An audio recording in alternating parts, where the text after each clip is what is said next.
The world is a wonderful place, full of tropical island paradises, majestic glaciers, and lush rainforests. Sadly, most of those places won't be around forever. In fact, many of them will be gone way sooner than most people think.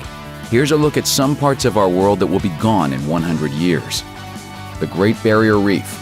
Officially designated a World Heritage Site, Australia's Great Barrier Reef is dying, with scientists expecting it to be irreversibly damaged by 2030.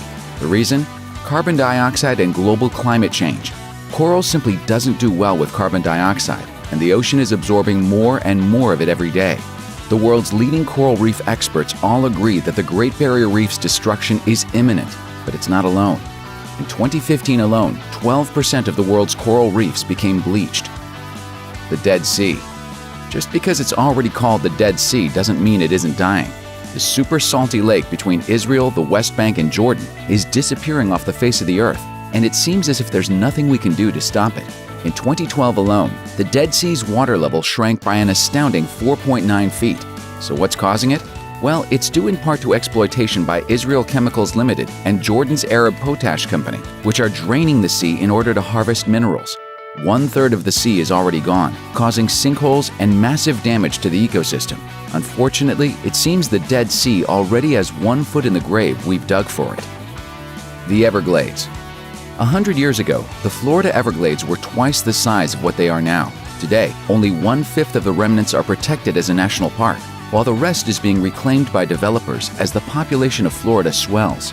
That has also caused secondary issues, with drainage into the swamp leading to nutrient pollution and the introduction of non-native species like pythons wreaking havoc on the ecosystem. As a result, the Everglades have been placed on UNESCO's list of World Heritage in danger.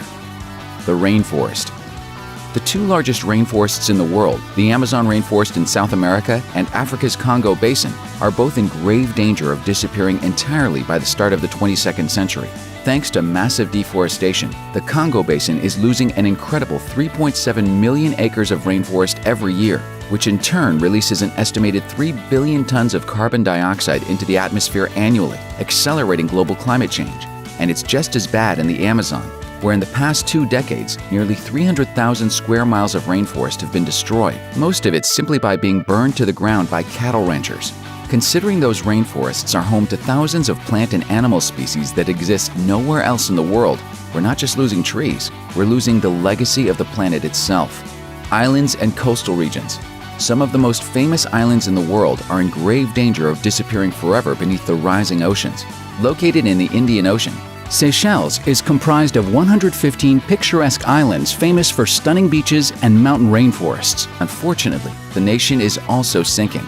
Due to the massive die-off of their coral reefs, the islands no longer have a natural defense against erosion, leading the government to try shoring up beaches with giant boulders.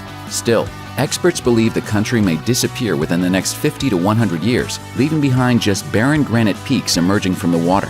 It's not alone. The Maldives are also in big trouble, as more than 80% of the country's 1,200 islands are less than 3 feet above sea level. Even the smallest rise in ocean levels could submerge the entire nation, a fact that the country's president has tried to bring attention to by holding cabinet meetings underwater. More than just islands are at risk. Coastal regions such as the Outer Banks of North Carolina are facing extinction due to rising sea levels and massive erosion. The Hatteras Island between Avon and Buxton is now only 25% or less of its original width, with houses all over the island now standing on makeshift stilts.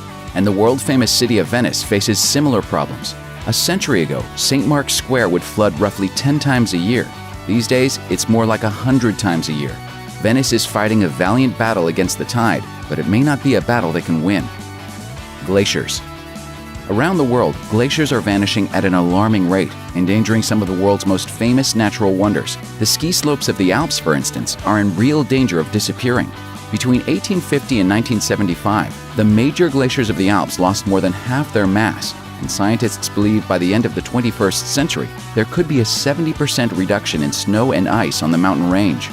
It's the same in North America, where both the Athabasca Glacier in Alberta, Canada, and Glacier National Park in Montana are approaching their final days. Athabasca is expected to lose between 70 and 90% of its ice by the year 2100, while Glacier National Park has almost disappeared entirely already. In 1910, there were roughly 150 glaciers. By 2010, only 25 remained, covering a paltry 25 acres. The plight of the glaciers is echoed by the loss of one of the world's most iconic sites, the snowy peak of Mount Kilimanjaro in Tanzania. Immortalized in prose by Ernest Hemingway's classic, The Snows of Kilimanjaro, the mountain's legendary icy peak lost 85% of its ice between 1912 and 2011. By 2020, it's expected to be completely bare. As adventurer Will Gadd told The Guardian when he climbed the mountain in 2014, "We were climbing up ice that's easily 10,000 years old and isn't going to be there next week.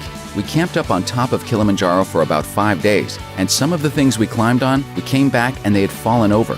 What we have lost, we will never get back." Thanks for watching. Click the grunge icon to subscribe to our YouTube channel. Plus, check out all this cool stuff we know you'll love too.